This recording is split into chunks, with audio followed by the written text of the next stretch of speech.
What is going on, guys? Welcome back to another episode of the No Name Podcast. It's your boy Young Rich back at it again with another episode.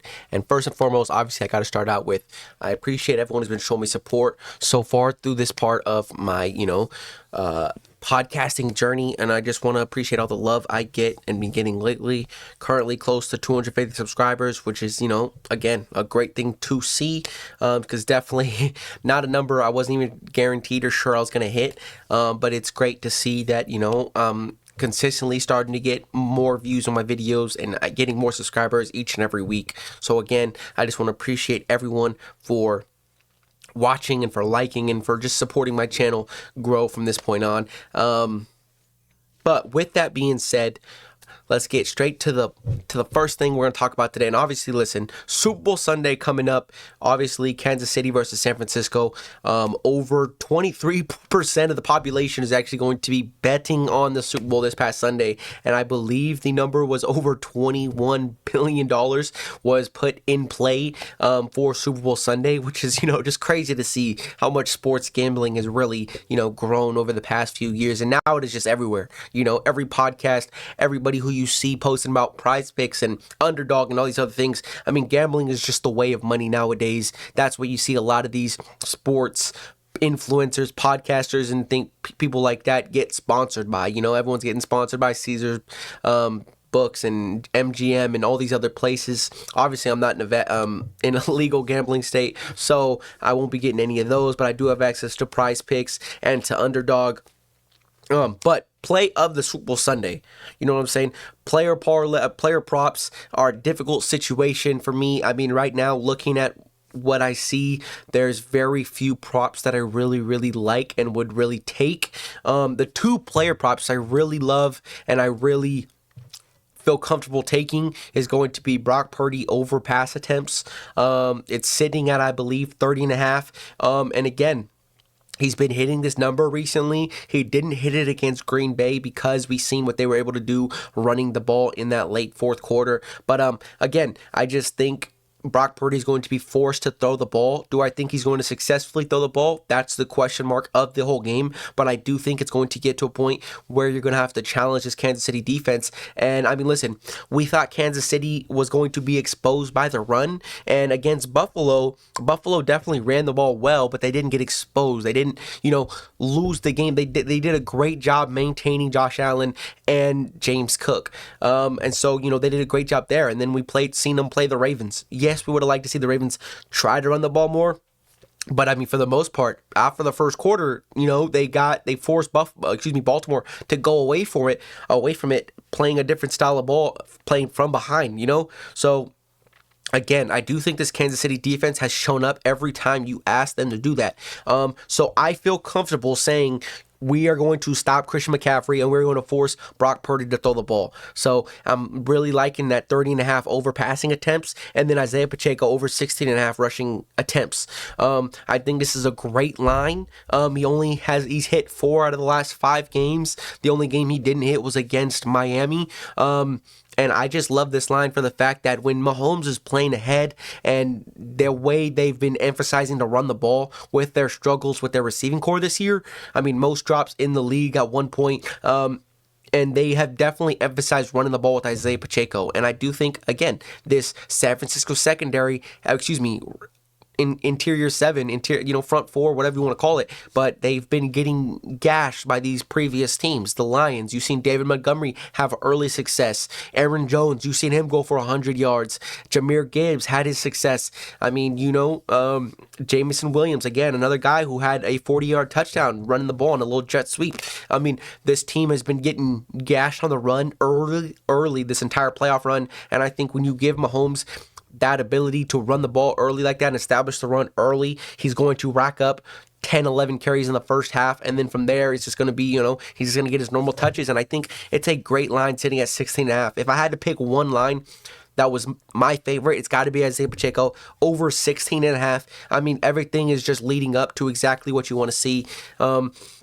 A struggling team who's been struggling to stop the run as of late, and a team like Kansas City who's been emphasizing the run game. And again, I just think Isaiah Pacheco's a great running back, and I think he's going to smash this prop. But for what we all want, winner of the Super Bowl Sunday. Obviously, I'm taking Kansas City. All right. Listen, Mahomes already 2-0 as an underdog this year in the playoffs alone, 9-3 as an underdog in his career. I mean, but not only is it about Mahomes here, but I mean, this Kansas City defense, again, it's just stepped up week after week after week. I mean, there was questions whether they were a top defense or a top 5 defense, like they weren't getting credited as much as they should. And I think the secondary is elite, right? So if you can take away the run game and force them to play, the Niners to play from behind, get out early like we've seen Kansas City do week in and week out this entire playoff run. I mean, you're looking at a very great opportunity here. Kansas City's currently sitting at plus 115 underdogs. The spread is plus 2.5.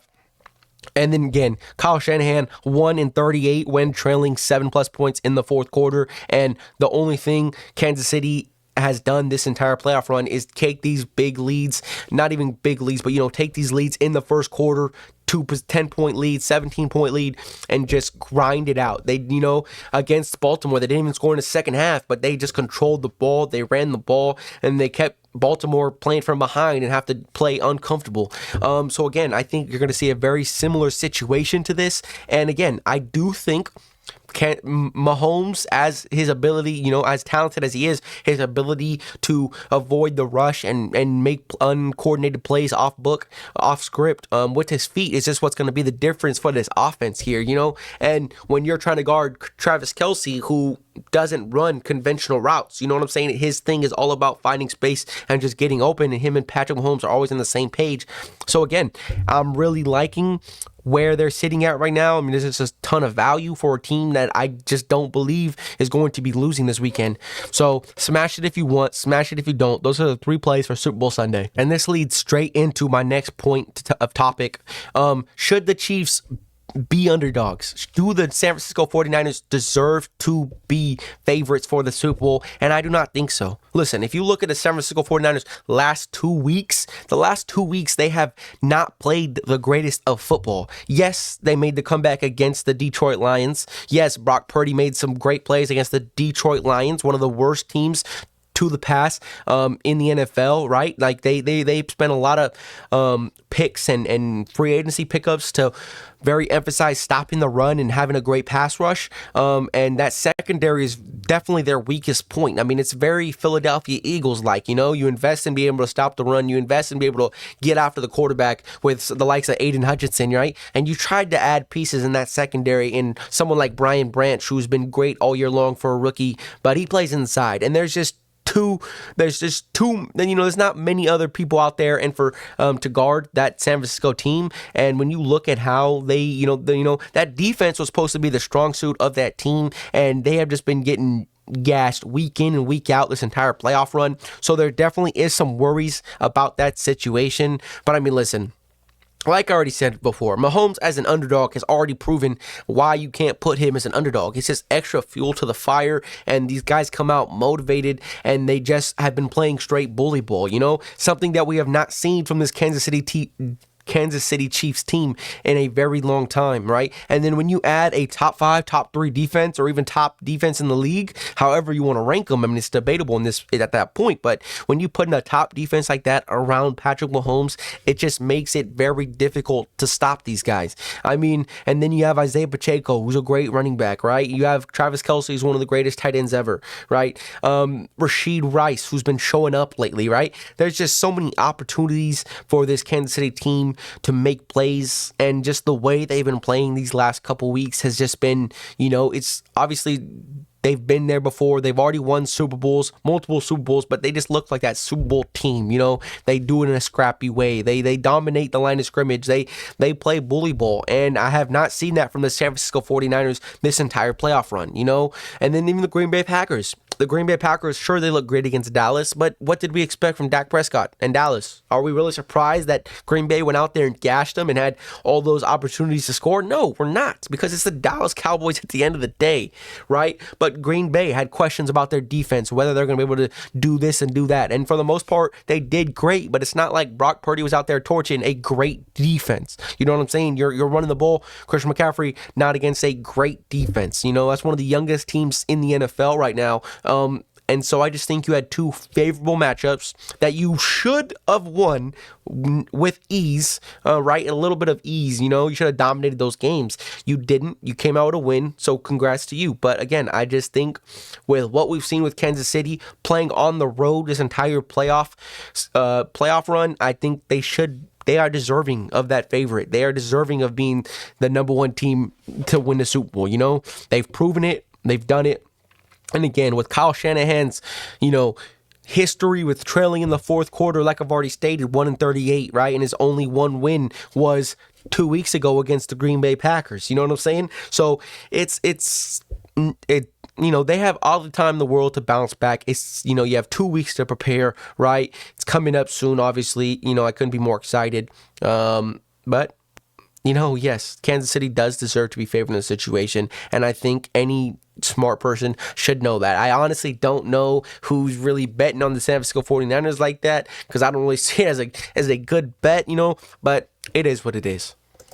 Cliff Kingsbury becomes the new offensive coordinator for the Washington Commanders. And what does this mean for the Washington Commanders going forward? Well, first of all, up until 2 days ago, my Las Vegas Raiders, were supposed to be getting Cliff Kingsbury, right? And so that brought up the idea of possibly maybe we're selling our soul to draft up, to move up and draft Caleb Williams, right? So that's obviously what's running through all of our heads as Raider fans. Obviously, the deal did fall through. Something did not work out, and I pretty much believe it to be the fact that the Las Vegas Raiders finally decided that we are not going to be trading up for Caleb Williams going forward. We still have some pieces we need to build and add.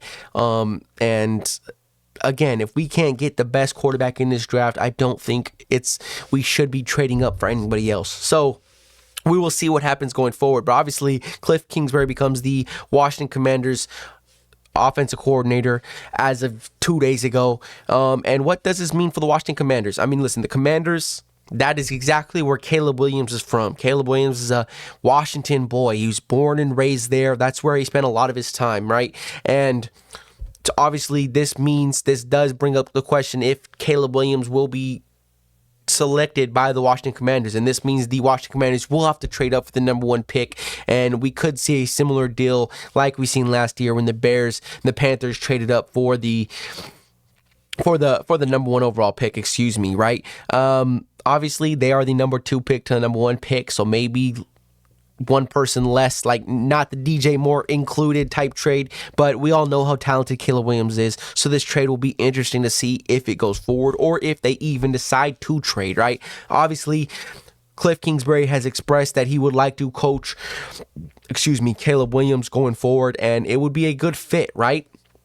You put a good young quarterback who obviously needs to develop. He needs to, every young QB has to learn new things once he gets to the NFL. And being a USC fan, watching Caleb a lot last year, I do think Cliff Kingsbury brings exactly what he needs to fit into the NFL, right? Cliff Kingsbury is known for his college-style offense. You've seen in Arizona with Kyler Murray, right?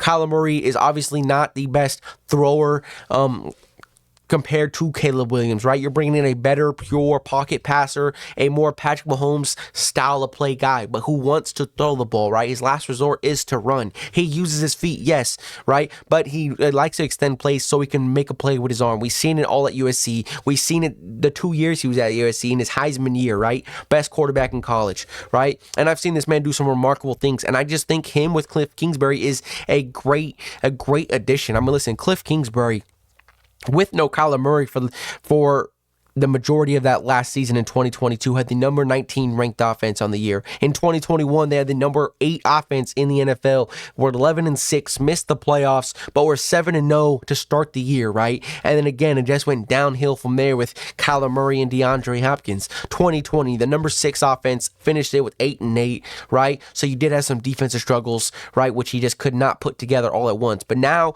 you bring in a new DC. You have some talent on that defensive side you just drafted, right? So you have some pieces there. You have some players who you can mold into a solid defense, right? And then you give Caleb Williams the likes of Brian Robinson, Antonio Gibson. You give him Terry McLaurin, Scary Terry, who I've been a big fan of this entire year, and you put him into that offense, right?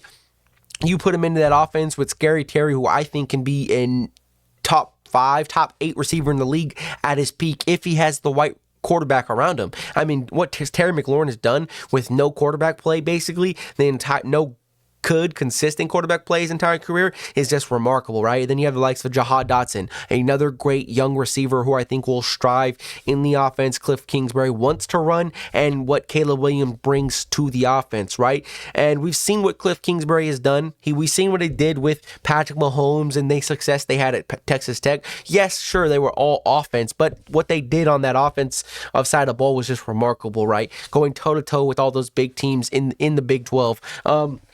But again, I think this would be a perfect matchup for Caleb Williams, for Cliff Kingsbury. Obviously, if the Bears fans organization and that organization is sold on keeping Justin Fields, we will see how that plays out, whether they're trying to trade him, whether they want to keep him, and things in that nature. But again, I think this is a great spot for the Washington Commanders to be in. Number one, number two is not a big difference. Yes, you're basically saying yes to Caleb and no to, if you're trading down, if you are the Bears, you're saying no to Caleb Williams and yes to Jaden Daniels, right? So this could definitely be interesting going forward, right? And now the question comes on is, do the Chicago Bears keep Justin Fields? And the one thing I will give credit to for this Bears organization is that they've been able to run the ball successfully for the last 3 years, right? They've been a top number 2 rush offense this year with Justin Fields, number 5, number 6 rush offense the year before, and then, the year before that, from one of the worst teams in the league to a top 15 rush offense, right? So they have consistently gotten better running the ball, right? With additions of Justin Fields as a running quarterback. And you really seen that when Getsky, excuse me if I butcher, I pronounce his name, but off the top of my head, I'm blanking right now. But when they got rid of the OC halfway through the season, you've seen Justin Fields become more of a running quarterback. They used him as a running quarterback more than they used him to throw the ball. And they were able to pull off some wins, winning 5 out of the last 8, right? And now, but listen, the real question comes down to Justin Fields' ability to throw the ball, right?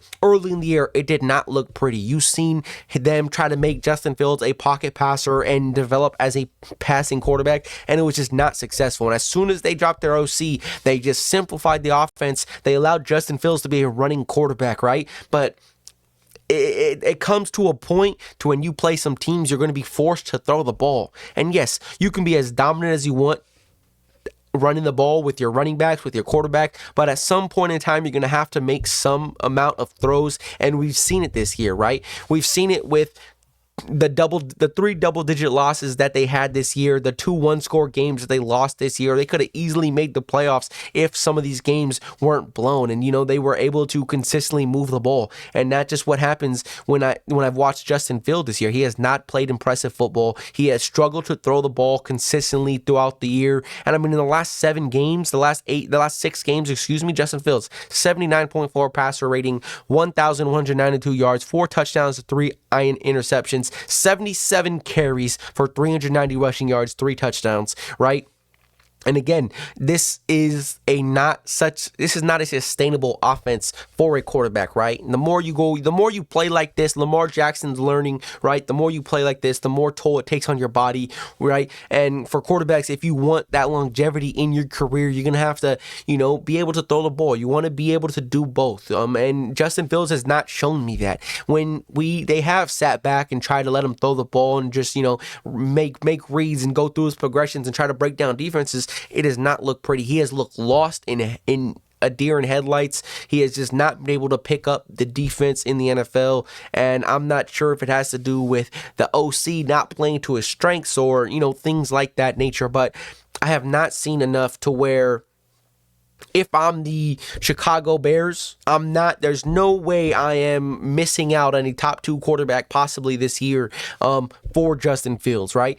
If another team like the Las Vegas Raiders, who I've talked about before, taking Justin Fields on, that's a different story, right? Because you know what you're getting. You're possibly not going to be able to trade up for Caleb Williams or Jaden Daniels, so you're not going to get one of the top 2 quarterbacks, right? And then the question comes, do you want to wait and get a project quarterback later in the draft, right? Michael Penix, like the J.J. McCarthy, like the Bo Nix, those type of QBs, or do you, go trade half your soul, trade a lot of picks and make it work for you to draft a top QB, right? So that's when that discussion comes into play. But if the question was for the Bears to be, keeping Justin Fields as a starting quarterback? I just do not think so.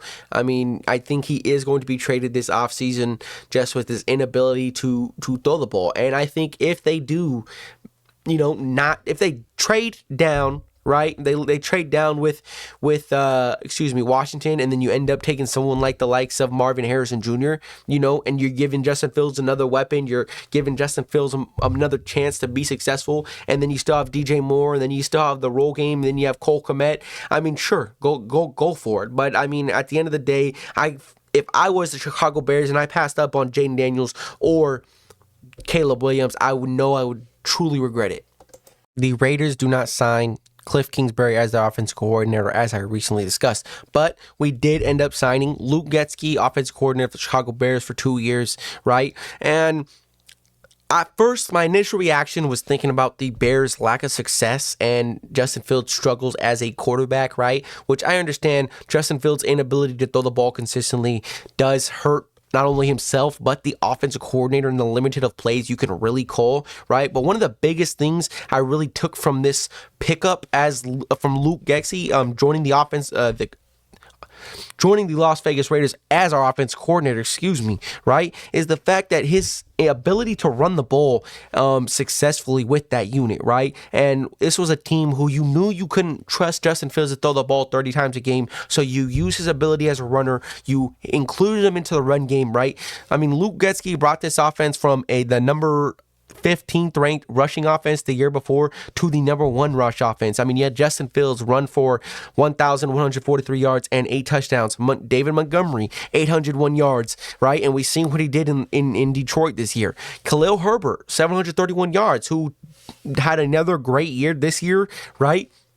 And when you look at his ability to run the ball successfully with who he's got with Justin Fields, David Montgomery, Khalil Herbert, and then you insert someone like Josh Jacobs into his offense, his style of offense, and his commitment to running the ball, right? Just makes me happy, because I've been a big fanatic and emphasizing the fact that you have to run the ball to win games.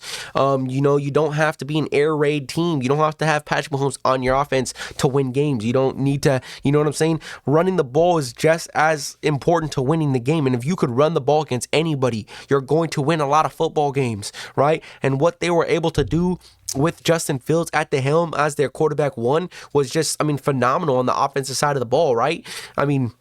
Again, the rushing numbers are insane and absurd. And it's great to see that Josh Jacobs finally gets an OC who wants to run the ball with him, who wants to emphasize Josh Jacobs' ability and maximize his potential and his workload, right? And then you've seen Zamir White, when Josh Jacobs was out these last 3 weeks, he stood out. So now you give him 2 running backs who have proven themselves to be a great 1-2 punch, right? And now you get Zamir White more involved to become that 2 punch, right? And now you bring in a strong receiving core from what Justin Fields is used to having, right? You have a Devontae Adams. You have one of the best receivers in football, if not the best receiver in football, Jacoby Myers, another great receiver in football. He's a great route runner who just wins his one-on-ones, right? Hunter Renfrow, a guy who I'm not sure if we're going to be bringing him back this year, but I'm a big fan of. I think he's a nasty route runner, and you bring in a different OC to get him more involved. He's going to play a crucial part. You just picked up Michael Mayer, who I think is going to be a great addition for this team for years to come, right? And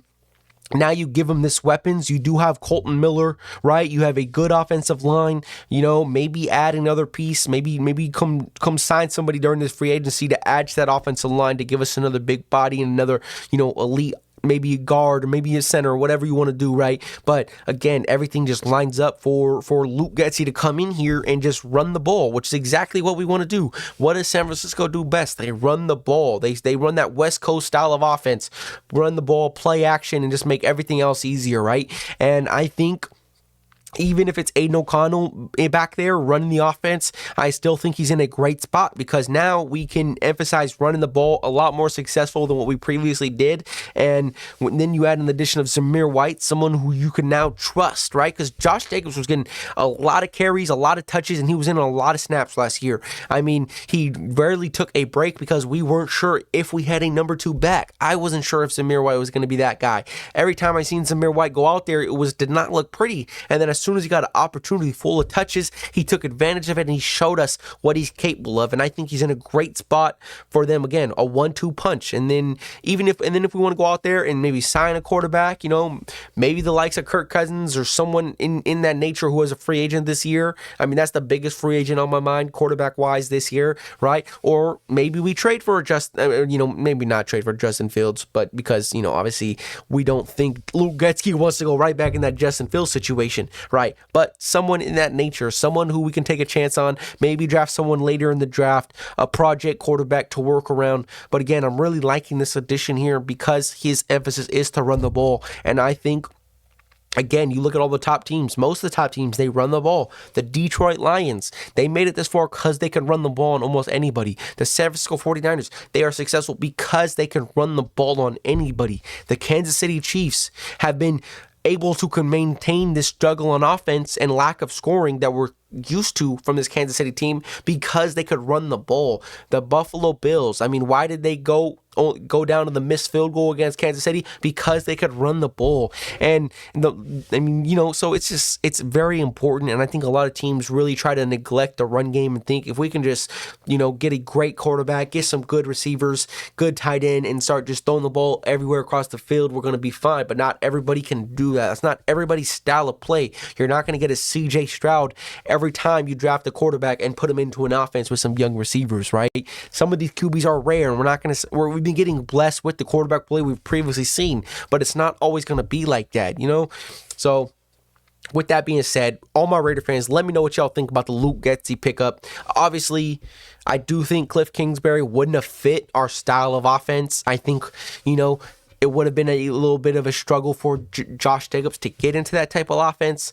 I mean, can he do it? Sure, I think. But, I mean, obviously we've seen the success he's had just running with two tight ends and, putting a fullback back there and things in that nature. So, again, I do like this Luke Getsy pickup. I think we're going to be a very run-heavy offense, which is okay. And I think we're going to be very dominant. And with the addition of Zamir White showing what he's capable of, I think we're going to be very scary offense this next year. The end of the NFL season is obviously near with Super Bowl being on Sunday, so now we can finally get into some more NBA talk, right? And to start it off, what else? What else is better than talking about my Los Angeles Lakers? Obviously, currently on a 3-game win streak, currently sitting at 27-25, but for majority of the season, we were sitting below 500. I mean, and the question is, what is wrong with the Los Angeles Lakers? Obviously, I have not missed a game yet this year.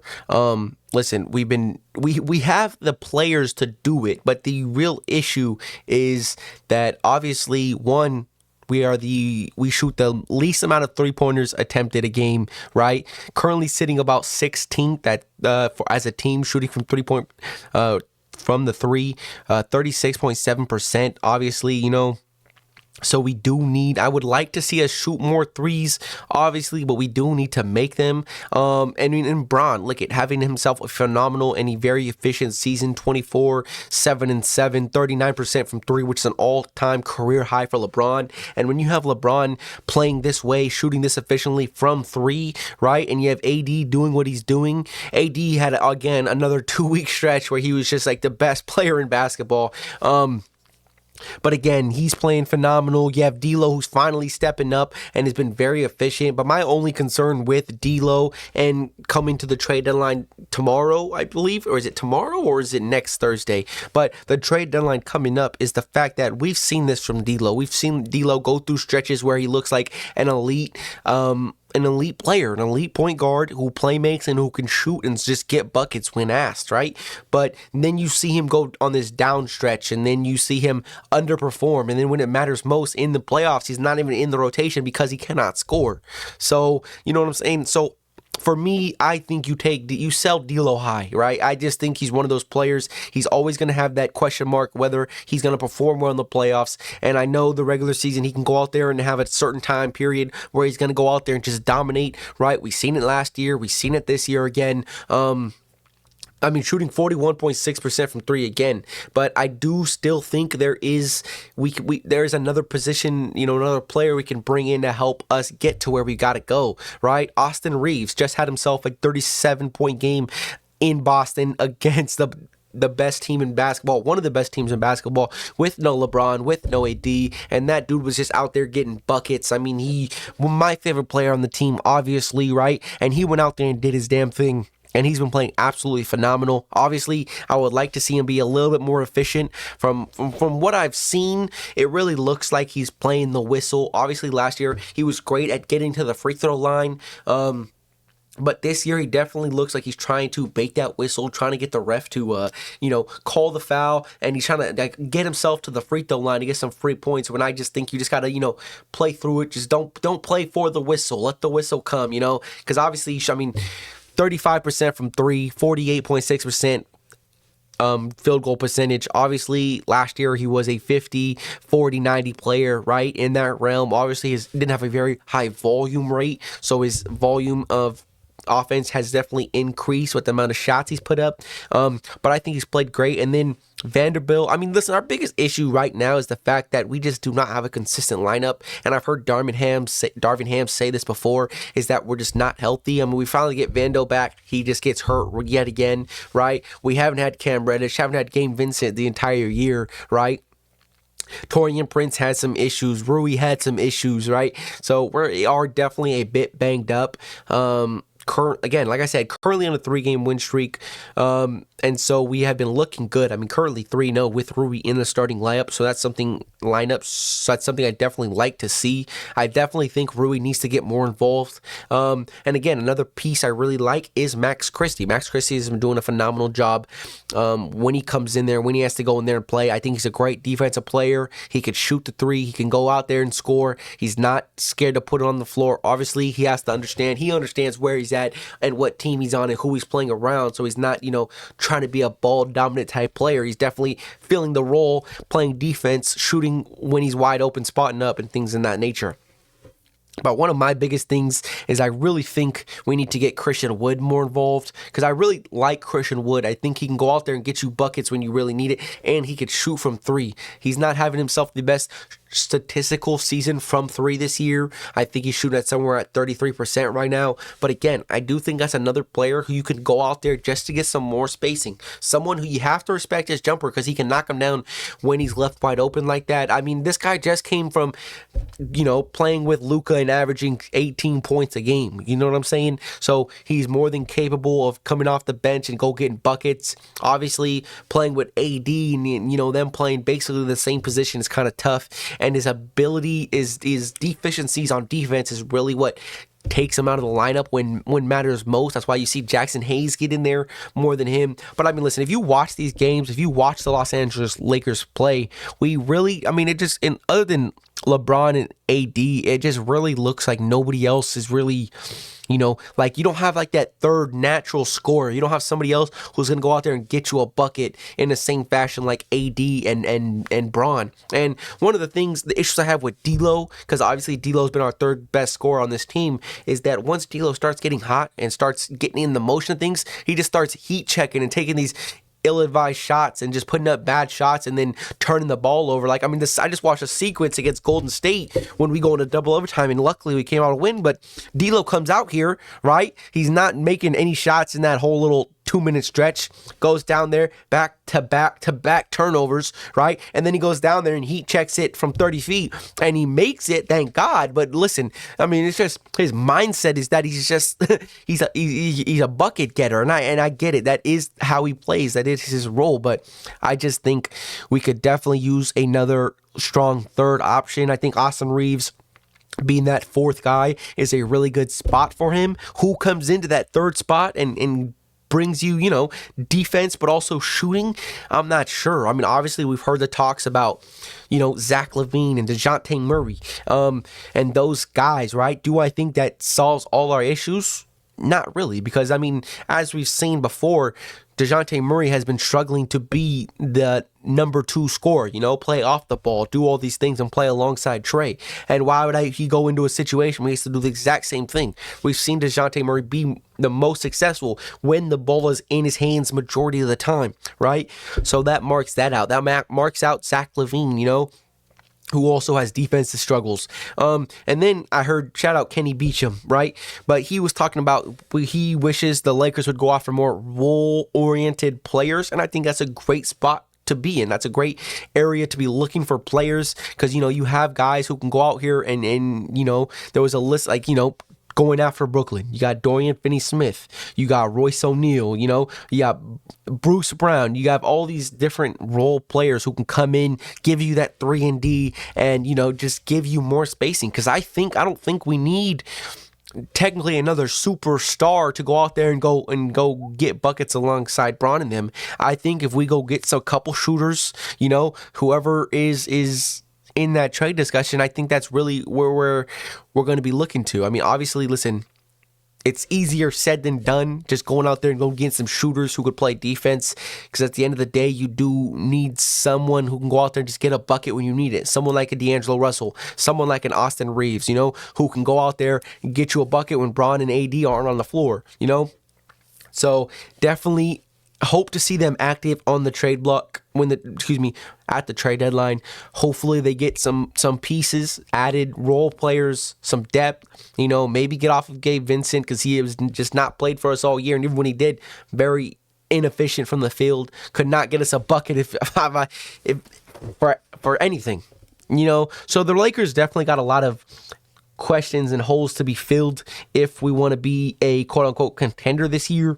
But obviously I am a believer that once you make it to the playoffs, once you get through the play-in and do all that good things, once you get to that 7-game series, that best of 7 series, it is going to be, nothing is guaranteed. A team like Oklahoma City Thunder, who's having a great year, nothing is guaranteed when you go into the playoffs. The Minnesota Timberwolves, right? They have a lot of playoff experience, right? So that's a team that's definitely looking good. But there's any team can win on any given day in the playoffs, and we did it last year, right? We went all the way to Memphis. We sent them home in 6. We played on the road. We went to Golden State. We sent them home in 6.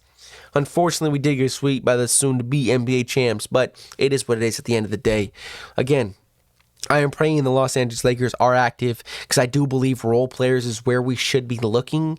Get some guys who could play defense and shoot, right? I think, keeping Vanderbilt, keeping Rui would be great to see. I'm okay with swapping D'Lo for somebody. But again, it all comes down to knocking down shots. It all comes down to just effort out there and trying to, lock in on defense, which sometimes we clearly have an issue with. But again, 3-game win streak, hoping for the best going forward. Currently 3-0 with Rui in the starting lineup again, and hoping to maintain that going forward. But with that being said, I hope all y'all enjoyed. Hope all y'all appreciate. Let me know what y'all think about what I was talking about my Los Angeles Lakers. Let me know who you got on Super Bowl Sunday. And with that being said, see ya.